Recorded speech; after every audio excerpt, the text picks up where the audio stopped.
Na na na na na na. What's in the box? Hello, everybody, and welcome to another episode of Unpacking with Rowan. When I started this series, I promised myself I wouldn't do silly voiceovers like this, but it's been a hard year and you'll just have to deal with it. This is the Scrawlrbox from January 2021. At the time of recording, it is mid-March, luckily of the same year. And I have many excuses, actually. The postal service is still slow, Brexit happened, I now have to pay import tax to even get the box, which ups the price quite a bit. I'm going to talk a little bit more about this later in the video. This is a less surreal, less fun video, if you please, but it's still going to be okay. For now, let's discuss the contents of this box. The theme for this month is paisley patterns, and all the supplies have been picked out by Chris Lambert, who is the founder of Scrawlrbox. I've had brief conversations with Chris on Twitter and Instagram, and he seems like a really stand-up guy. The Scrawler scene is becoming the highlight of my month. I love looking at what other artists are doing with the material. Also extra candy, because we didn't get any last month. Here we have a Clairfontaine A5 comic book. For this challenge, I opted not to use the paper that was provided because I have big plans for this little booklet that I will eventually get to, I hope. There was a lot of markers this month, which is enjoyable for me because I currently have 120 alcohol-based markers sitting at my desk that I don't use. Also, I had a weird flashback to eating refreshers when I was a kid before I ate it, and then I tried it and I realized I don't think I've ever had a refresher before. So that was a strange glimpse into an alternate dimension. Okay. Lining up the material. We have a Kuretake Millenium 03 Black Fineliner. I used a lot of fineliners when I was younger, but it's been a while. We also have 3 Tombow Abt Pro Markers. They are alcohol-based with 2 versatile tips. And the colors are, well, we're gonna take a look at the colors in a minute. And then this thing, it's really cool. It's a Blackwing Scrawlrbox Special Edition pencil. It looks super nice. Also nice going, guys, with the branding. I've never seen an eraser like that, so I look forward to using it a lot.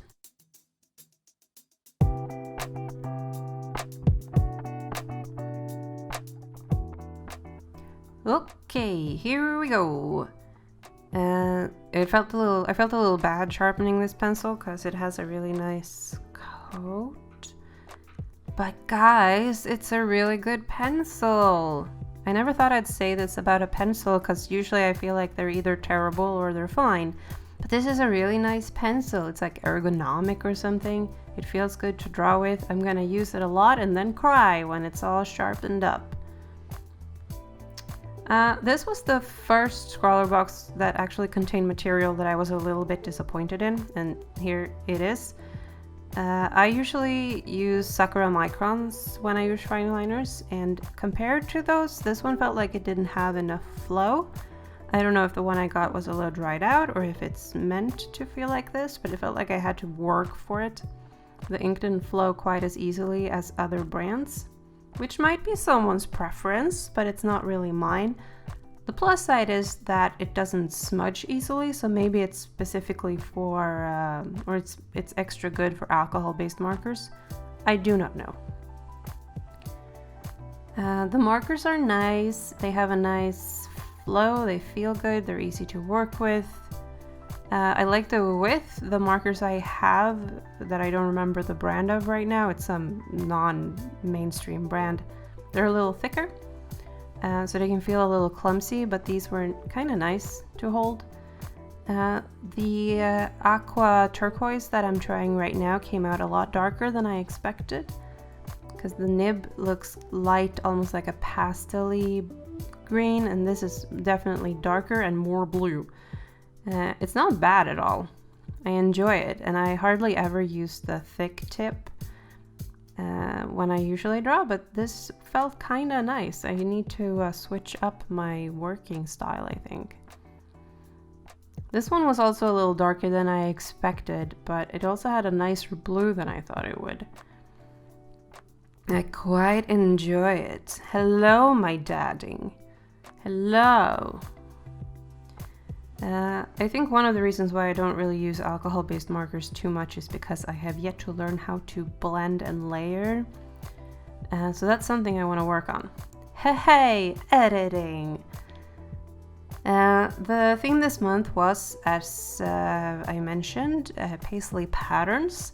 I wanted to give myself a challenge and see if I could also do lettering and try to kind of camouflage it in a pattern. It did not go great. Also, I sat with this for over an hour and I'm so tired in all my body. Maybe that's why it took me 2 weeks to record the voiceover to a video that I had ready and edited a while ago. I think again, like I did a preliminary sketch, as you can see, and then I said, okay, I'm gonna, in the spirit of the challenge, not plan out anything else. I'm just gonna doodle around this framework, which might have been a bad idea. But also I kind of enjoyed the process of it more than I enjoyed the result. It was a lot of fun, but again, this fineliner requires a little bit of effort. And I didn't really like working with it. It felt like that took longer than anything else because it doesn't have a great ink flow. So if I want to darken up, it doesn't bleed at all, which is positive for some people. But since it doesn't bleed at all, if I want to do black, I need to actually draw every single bit of the thing I want to black out. And I'm gonna switch to a different pencil or a different pen a little later in the video, as you will see, because good God, this fineliner is probably good for some very specific things. I have used it since and enjoyed it a little more, but the flow is not fun. It kind of made my hand hurt after a while because you really have to put some effort into it. Okay. This took a long while to draw, and I've sped it up quite a bit. So I'm gonna talk about something else for a little while, or a couple of things. Lately, I've been thinking about whether or not I should do these videos. I don't like giving up on something after only a couple of tries, because I feel like perseverance is the key to success no matter what you do. If you do something a lot, sooner or later people will notice. And I don't know, I enjoy making them, and I think I'm learning a lot about editing and photography and everything, and I'm still kind of awful, and because of my current living situation, I can only do so much with lighting and equipment and, you know, all of that. That aside, my biggest concern about making these videos is that they will never come out close to when the boxes arrive, partially because the box arrives pretty late. I'm recording this in mid-March, and I didn't get my box until late February, and this box is for January, so I am currently waiting for 2 more boxes that I have already paid for that aren't going to show up for a while yet. So in the sense of being part of the challenge, of contributing to the community, I feel like I am so rushed because when I get the box, I need to record the unboxing, I need to do the artwork, and then I need to record the voiceover. And since my partner and I share an office currently, I can't do that whenever I want to. I need to find a spot in his schedule when he doesn't need the office for himself, or I need to go into a different room to do it, which isn't ideal because I don't have my desk there, and I need to move all my equipment. So it's all like a big hassle that adds time to when I can upload these videos. And then I thought, hey, Rowan, what videos did you watch this morning? And I said, well, you know, I watched a video of someone doing a clay Totoro 7 years ago. And then I thought, yeah, that's true. I watch old unboxing videos all the time. That's how I was introduced to Scrawlrbox originally, because Bokke, a Swedish artist who isn't online a lot anymore, but who I discovered last year, did unboxing videos and art videos when she subscribed to Scrawlrbox, which was like 4 years ago. So maybe time is made up and I shouldn't worry about it so much. And then there's the second thing. I mean, I'm still gonna do these videos. That's the conclusion. I'm still gonna do these videos and I'm having fun and I'm learning a lot. And thank you to the like 2 people watching this. Shout out if you're watching this. And then there's the second thing. And because of Brexit, I don't understand the details and I don't think most people do. But because of Brexit and because of the Swedish import laws, when I get packages from the UK now, usually the shipping is pretty reasonable. It's almost the same as if I would buy something within my own country.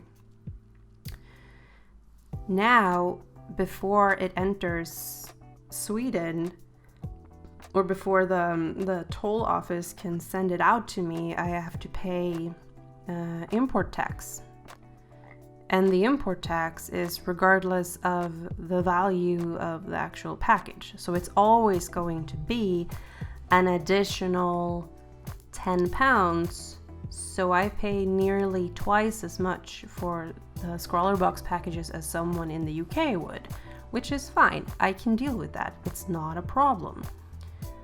However, I do not make a ton of money, and I definitely don't make any money off these videos.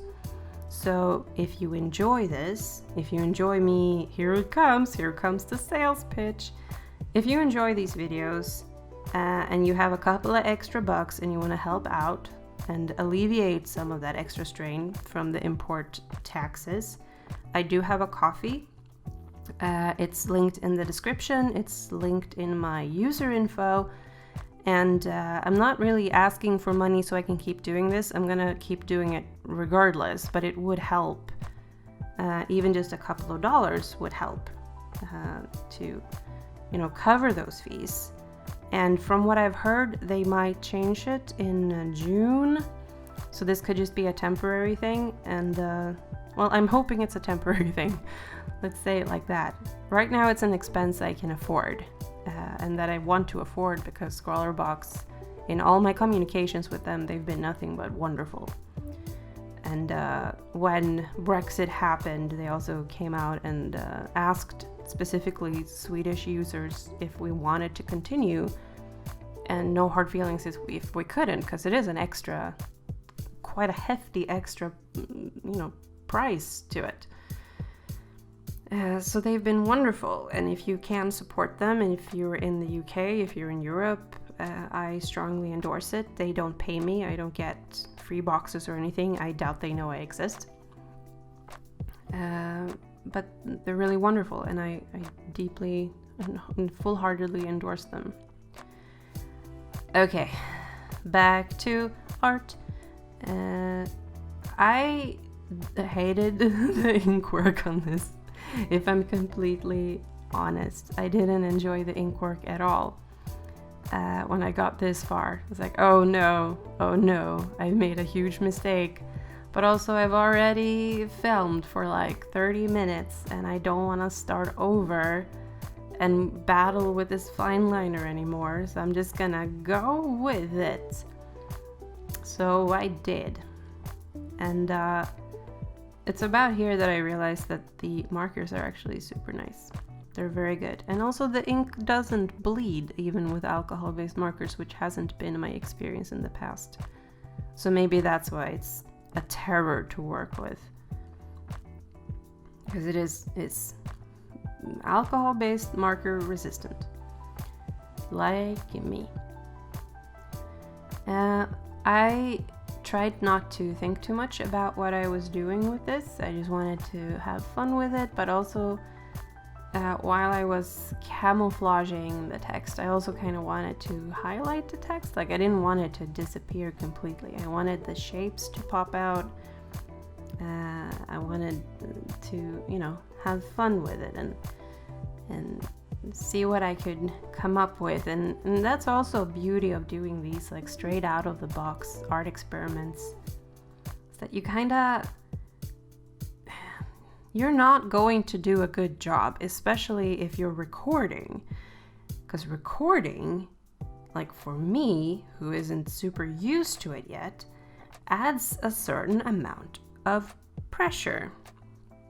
And that pressure means I'm not gonna do a great job. I always work a little faster, I work a little sloppier, I'm not as patient. Also, because I'm recording, there is a phone in the way, so I'm constantly like aware that it's this phone. I need to frame it so you actually see what I'm doing, which isn't always the easiest to gauge. I'm gonna do something about that at some point.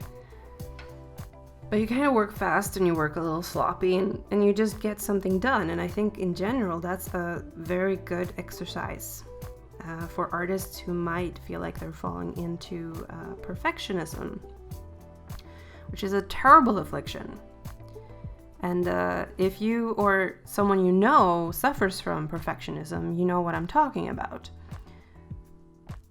And doing these kind of refocusing exercises where the finished product isn't the most important part of it, where it's the journey, it's trying out the material, it's producing anything at all really, and seeing what you can do with this stuff.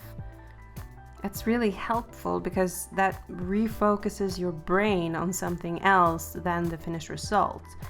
I took a class on creative writing a couple of years ago, and that was one of the major tenets of like the Swedish school of writing, like how Swedish writing courses, classes, professors, whatever, how they approach the process of writing, because it is the process that's important.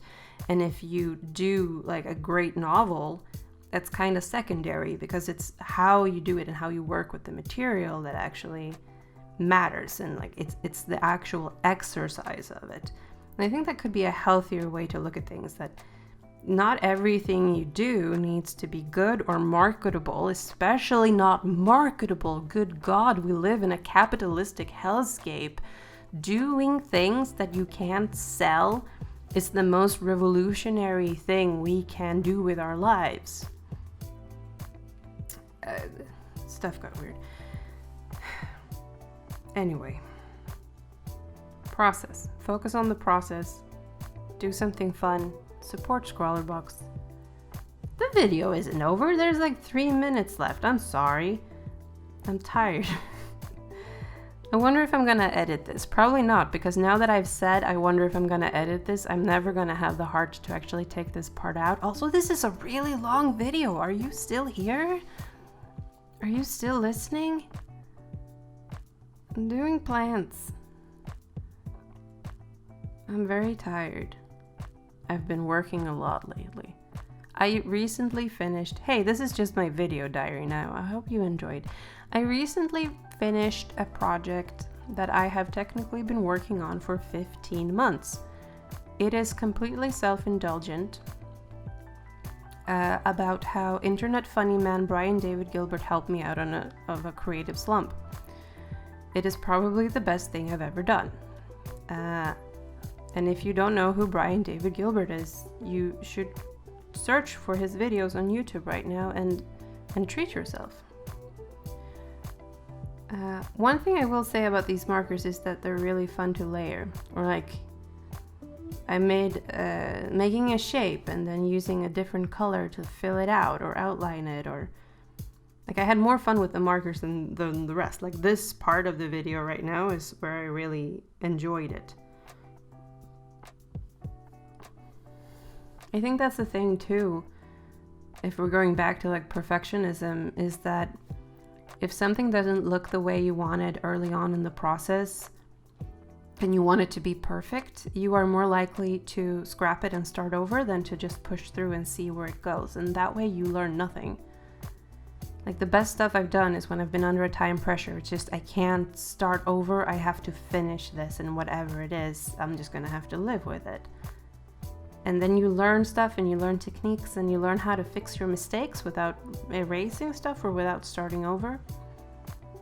And that was a good exercise with this too, that even though I wasn't too happy with what it looked like in the beginning, when I got to this part, I'm kind of having fun again, and I'm doing little ghost people and little flowers and all kinds of stuff, and I wouldn't have done that if I had planned for this. So the spirit of this Scrawler challenge, which was to doodle, to experiment, to have fun and just do something patterned, was actually really good for me.